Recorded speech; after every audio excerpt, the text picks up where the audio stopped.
IFM News. IFM News. IFM News. Lokal. Nairubwat ti Project RISE when recycling initiative championing the environment store iti ili ti Burgos. Gagawin tinaso a proyekto nga itandudo ti proper waste management kan panagrecycle karagiti basura. Gapo iti daytoy dagiti basura ket mabalin ang maisukad iti RISE incentives dagiti umili ti Burgos.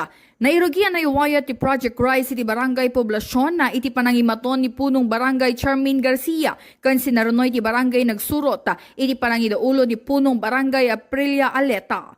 Sagon ka ni Mayor Crescente Garcia, daytoy nga inisyatibo ket kalikagom na maalukoy ti publiko ang makipartisipar iti waste reduction na mapapigsa ken mapaigatan ti environmental awareness ken lalo pay ang maipangruna ti sustainable waste management iti nasao nga ili. Naamuan na karaytoy alawas ket agtultuloy ang maiwayat karay ti dumapay a barangay tapno magunod tinadaldalos ken nalinlinak a komunidad. Kabayatan na tinadakamat nga aktibidad ket inatendaran da Mayor Crescente Garcia ken da dumapay nga opisyal iti ili. Para iti IFM News, Idol Bernadette Toledo, Tatak, IFM.